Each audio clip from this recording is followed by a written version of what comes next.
começando mais um vídeo, mais uma live nessa noite. Essa noite vamos abordar um assunto importante, um assunto para que possa esclarecer, um assunto que possa trazer entendimento para aqueles que ainda não se atentaram a essa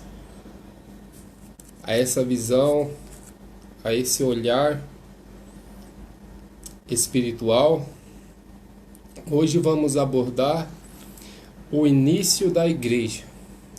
Como começou, quando começou, o porquê começou, por quem começou, quem deu continuidade e como chegamos nos moldes da igreja nos dias atuais.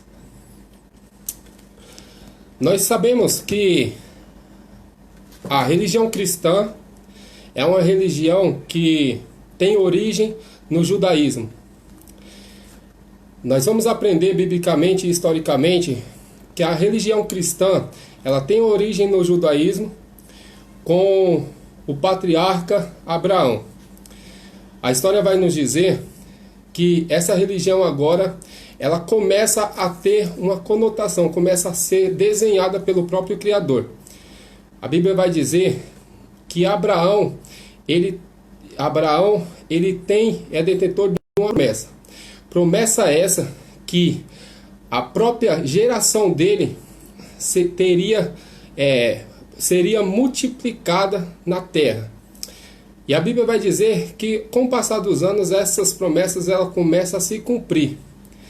E assim os fez o Criador, até chegar a datação de Moisés. Moisés, ele liberta o povo de Deus, ele dá continuidade à história judaica cristã, e nós começamos a ver o início da igreja propriamente assim dizendo, na pessoa de Jesus. A Bíblia vai falar que Jesus agora veio para encerrar um período esse chamado Antigo Testamento. E através de Jesus, o período da lei, ele é cumprido. Jesus veio para cumprir todas as leis, todos os mandamentos, tudo aquilo que um homem comum seria impossível fazer. Então a Bíblia vai falar que agora Jesus ele vem dar início à igreja cristã, a igreja a qual nós conhecemos, com uma conotação totalmente diferente da que a gente conhece nos dias atuais. A Bíblia vai falar que Jesus, ele morre, ele é crucificado, ele ressuscita. E ressurgindo dos mortos, Jesus, ele rasga o véu do templo de cima para baixo, dando a eu e a você liberdade agora, sem precisar de um intercessor humano, para adentrar na presença dele e para ter uma comunhão com ele. A Bíblia vai falar que Jesus, a partir de sua morte, começa a estrutura cristã, igreja cristã. Jesus morreu, Jesus ele dá o ofício sacerdotal a cada um de nós para que nós fôssemos sacerdotes de nossas próprias vidas, apresentando não mais um templo físico ao Senhor, e sim um templo espiritual, a qual seria as nossas próprias vidas. Esse é o modelo de igreja a qual Jesus deixou aqui na terra. Pois bem, o tempo passa, Jesus é crucificado, os seus discípulos passam a ser multiplicador de suas ideias, de suas doutrinas, de seus ensinamentos. Mas o tempo passa e vemos um dos maiores legisladores da igreja primitiva se levantando, o apóstolo Paulo. O apóstolo Paulo, a história vai dizer que era um homem zeloso pelas coisas espirituais, desde antes conhecer a doutrina de Cristo. O apóstolo Paulo, a história vai dizer que era um apóstolo a qual cumpria rigidamente as doutrinas judaicas. E o apóstolo Paulo, uma vez tendo um encontro com Cristo, ele passa a cumprir todos os princípios cristãos dados pelo próprio Jesus. A Bíblia vai falar que o apóstolo Paulo, agora após a sua conversão, vai ser um dos maiores legisladores, um dos maiores representantes cristãos que já houve aqui na terra. O apóstolo Paulo agora começa a fazer viagens missionárias, ensinando e agregando valores às igrejas primitivas que já havia. Nós vamos ver na Bíblia muitas igrejas chamadas por nomes de cidade: igreja de Corinto, igreja de Éfeso, igreja de Tessalonicenses. Então, as igrejas antigamente, primitivamente, elas tinham o nome de cidade. Por quê? Porque não era templo, não era instituição, não era institucional ainda. Era constituída a igreja tão somente de pessoas, de grupo de pessoas. Então cada cidade, através da conversão ao cristianismo, essas pessoas se reuniam em algumas localidades. Essas pessoas começavam a aprender, a cultuar a Deus, a cultuar as doutrinas de Cristo. Essas pessoas agora, elas participavam dessas reuniões fazendo adorações a Deus, aprendendo da própria palavra de Deus e aprendendo a ser um semeador do evangelho e a ser um multiplicador da doutrina cristã. Pois bem, nós estamos vivendo a época apostólica agora. Vivendo essa época apostólica, nós vemos que a igreja, ela começa a se multiplicar, ela começa a prevalecer, ela começa a ganhar um corpo. E a Bíblia vai falar que agora nós entramos numa época a qual vem a perseguição romana. A Bíblia vai falar que os primeiros cristãos da era da igreja começaram a ser perseguidos pelo Estado. A Bíblia vai falar que o governo de Roma começa a ser um carrasco a respeito dos cristãos. E vemos muitos líderes religiosos nessa época sendo mortos. Líderes esses que vai nos dizer que até mesmo os apóstolos foram vítimas dessa perseguição.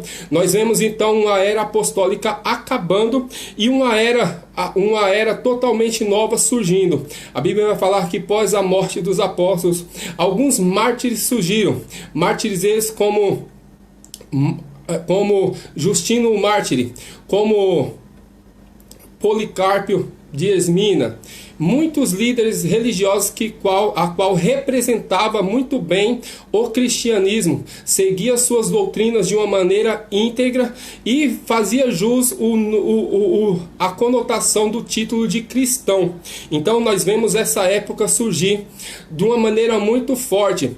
Mas a Bíblia vai falar que agora, 2 séculos após a morte de Jesus, já com outra geração já se levantando, a Bíblia vai falar que vem um governo agora, a qual se dá pelo imperador Constantino.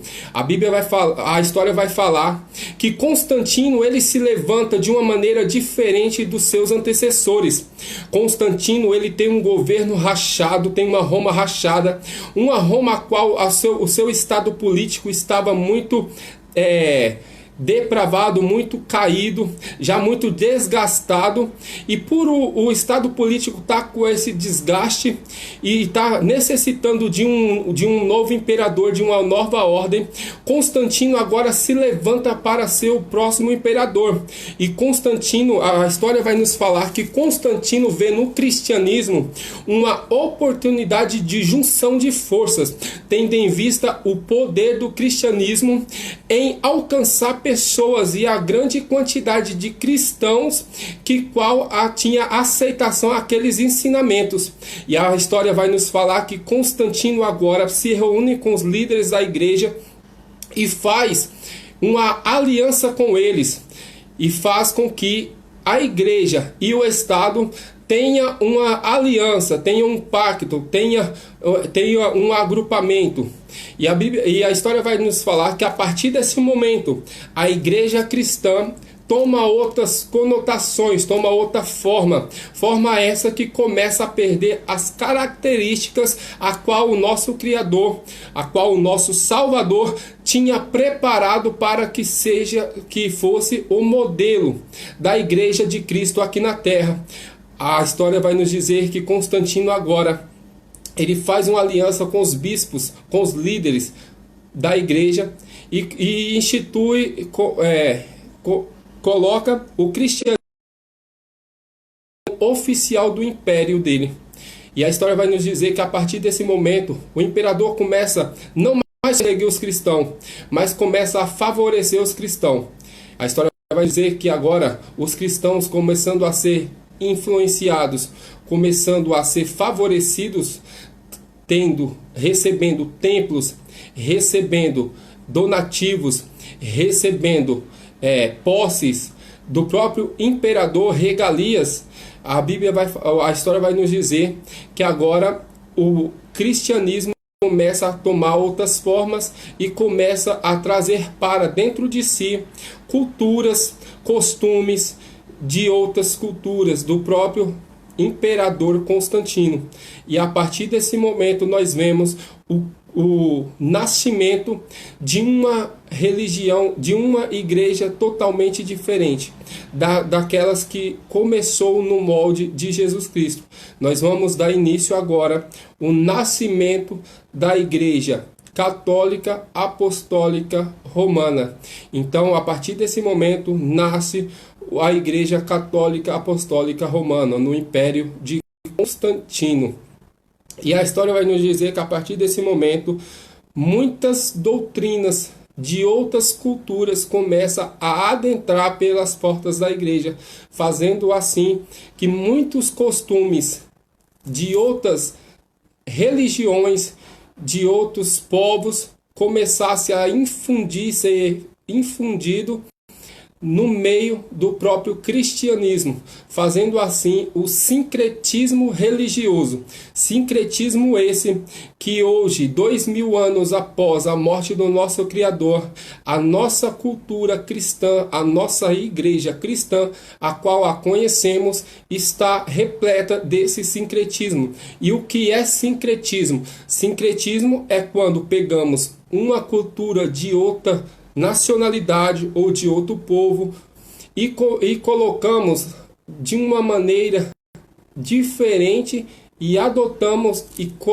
adequamos a nossa cultura a dela, fazendo com que tome uma forma diferente, mas que o significado ainda seja o mesmo.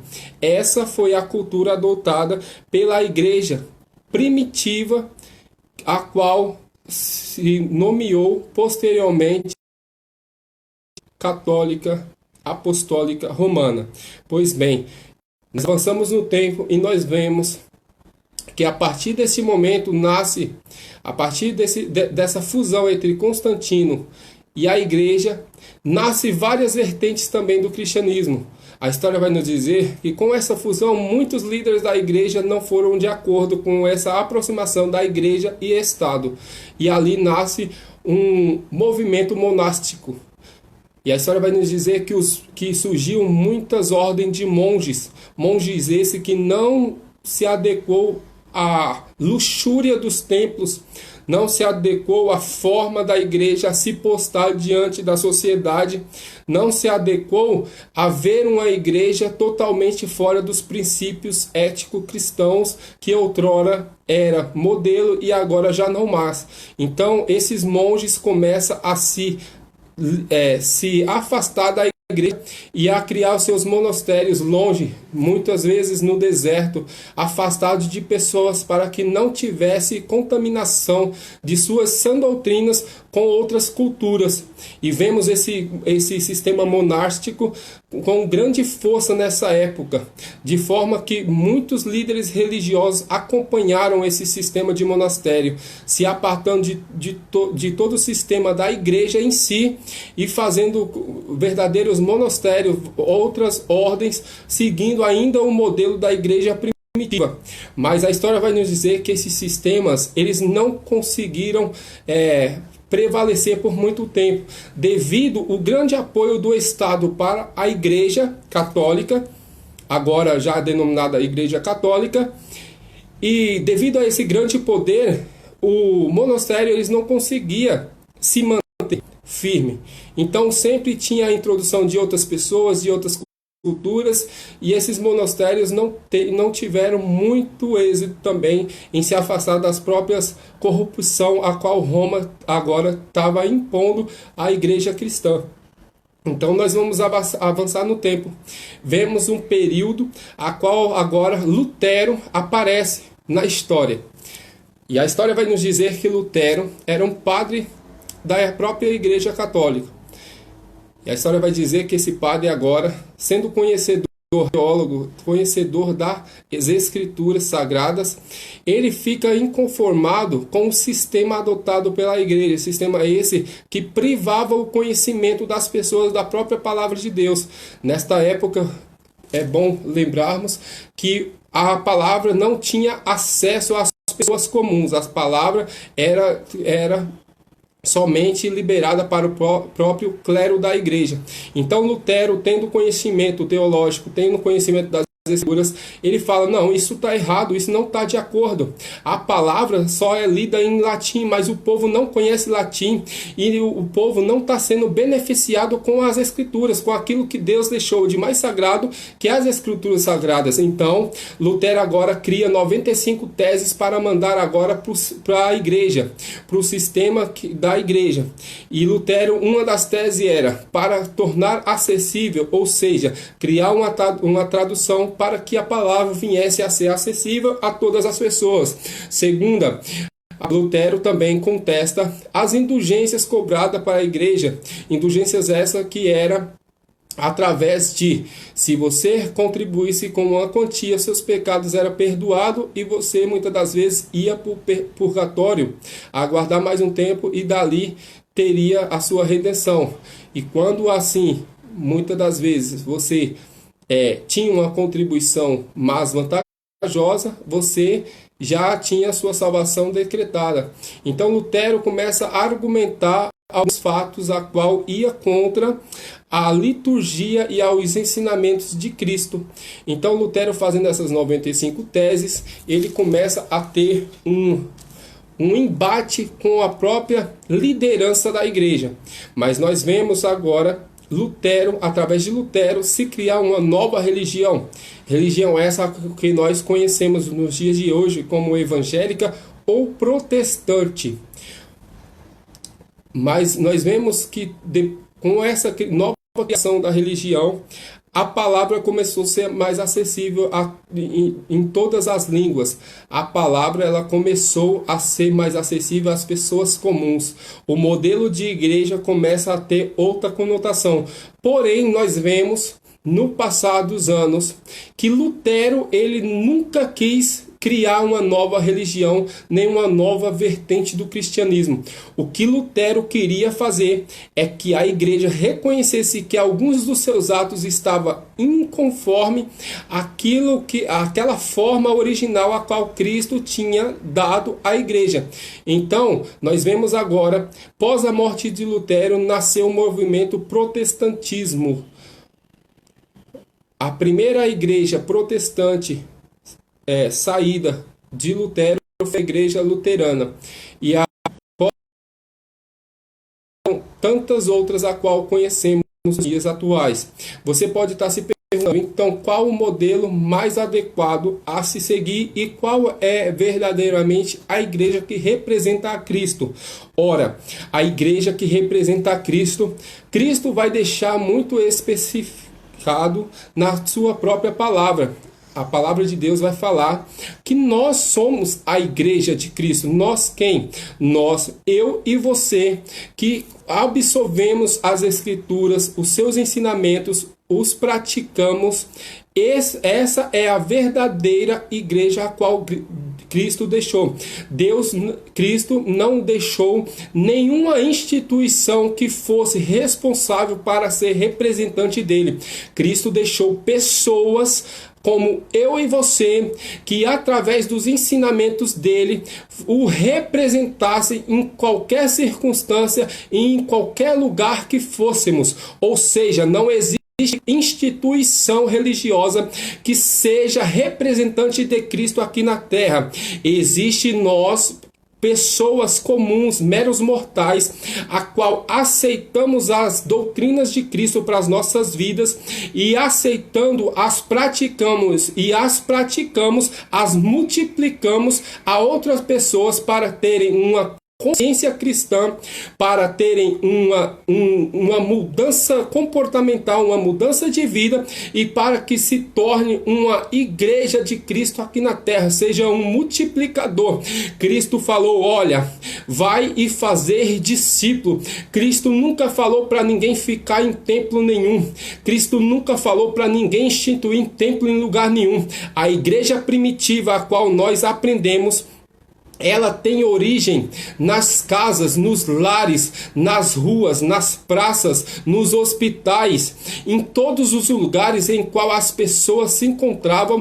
Ali a igreja crescia, ali a igreja começava a ter um corpo, ali a igreja começava a ser representativa por mim e por você, que éramos multiplicadores dos ensinamentos de Cristo. A igreja tão somente somos nós, a igreja tão somente é a sua casa, a igreja tão somente é o seu lar, a igreja tão somente é o seu trabalho, a igreja tão somente é o hospital, é aonde quer que fomos. Ali é a igreja, aonde quer que passarmos, ali tem a oportunidade de ser a igreja. A igreja depende de mim e de você.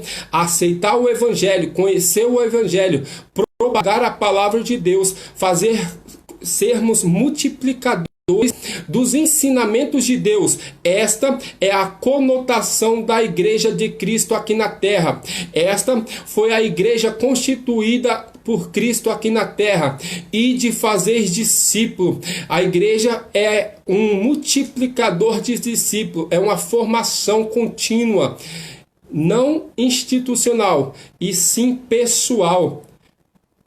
Louvado seja Deus. Então, esse é só um prelúdio do que realmente a história nos mostra, do que realmente é a igreja. Nós temos visto dezenas de milhares de instituições que se denominam a Igreja de Cristo. Porém, o sistema institucional, Cristo finalizou no madeiro, na sua morte, dando livre acesso para mim e para você, para que fôssemos realmente a igreja dele, para que não viemos buscar intercessores humanos, falhos, corruptíveis, cheio de falhas, cheio de pecados, tanto quanto os nossos, mas sim viemos a buscar a presença do nosso Senhor Jesus, os ensinamentos dele, a presença dele, uma compreensão nas suas palavras, nas suas escrituras, para que possamos assim ser cheios do seu Espírito. O que é ser cheio do Espírito?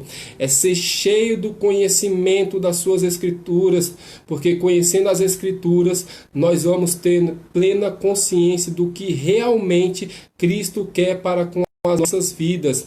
Então, que possamos aprender que não existe instituição religiosa que represente Cristo. Existe eu e você, que Deus deixou a palavra dele para que possamos aprender e representá-lo não somente quando vamos a um templo, mas todos os dias das nossas vidas. Servir a Deus é servir de maneira contínua.